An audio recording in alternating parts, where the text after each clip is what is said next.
Good evening. Good evening. As the Toastmaster today informed you, the topic of my speech tonight is called the 3 C's. So you're probably asking, what are the 3 C's?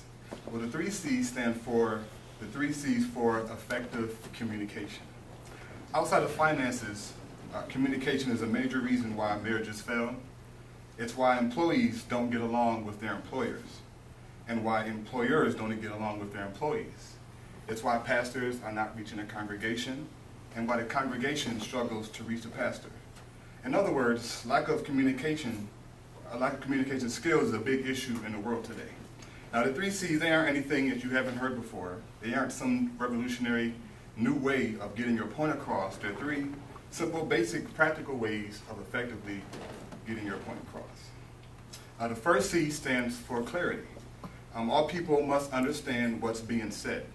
After looking up the definition for the word clear, it's easily perceptible to the eye or ear, discerning or perceivingly easy, or plain or evident to the mind. I'm reminded of the story of Moses when he was commissioned to lead the children of Israel from under the dictatorship of Pharaoh. Among other reasons, Moses' main challenge was how he was going to communicate his message to Pharaoh enough to get Pharaoh to act on what was being said. After a few failed attempts, Pharaoh still wasn't clear on what objective Moses held, and so Pharaoh had no reason to act on what he said. It wasn't until Moses identified what needed to be done that he was able to clearly communicate his message and get Pharaoh to release the children of Israel. In a sense, it's like that today. The parent who expects a child to act and behave in a certain way, but the child has no idea of what that entails, so the child has no initiative to act on those expectations. Or the manager who asks their employees to complete a task without giving the employee the objectives of the assignment. From my own personal experience, the times I act on something the most is when I clearly understand the objectives of the person speaking. The second C has to do with consistency. A consistent message is continually communicated. The archaic definition for the word consistency is possessing firmness or coherence. A more modern day would be marked by harmony, regularity, or steady continuity. It reminds me of this speaker that Mr. Eric Johnson named earlier, Les Brown. And Les Brown told of a time when he was trying to get into the radio business, and his mentor had informed him to go down to the radio station and ask for a job. So over a period of 4 days, he went down to the radio station asking the manager for any openings. The first day he went down there, the manager asked him if he had any experience. He said, no, but I can't get any experience if you don't hire me. The manager said, no, we don't have any openings. So he went back the second day. The second day he went back and asked the manager, do you have any openings? The manager said, didn't I just see you here yesterday? He was like, yeah, but I wasn't sure if somebody got fired or somebody quit, sir. He was like, nobody got fired or quit, man, get out of here. So the third day he comes back, as if the first time seeing the manager, he said, what is it now? He's like, well, sir, I wanted to know if you had any openings. The manager said, didn't I just tell you the last 2 days we didn't have any openings? He was like, yes, sir, but I wasn't sure if somebody died, sir. I wasn't sure, I didn't know. So he said, no one died, now get out of here and don't come back. So on the 4th day, he walked into the radio station as if it was the first time. And before he could say anything, the manager looked at him with the glare in his eyes and said, go get me some coffee.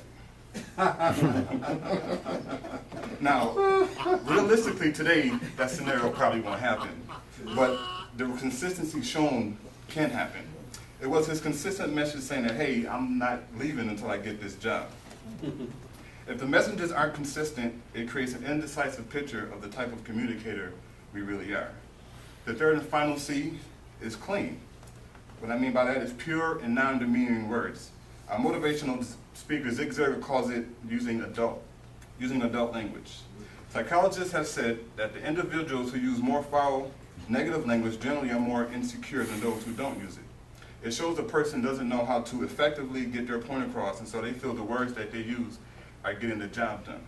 People respond to both positive and to both negative words.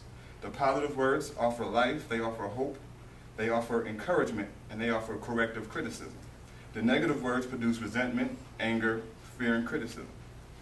The University of Wisconsin did a study a few years ago on a group of 40 students. 20 were male, 20 were female.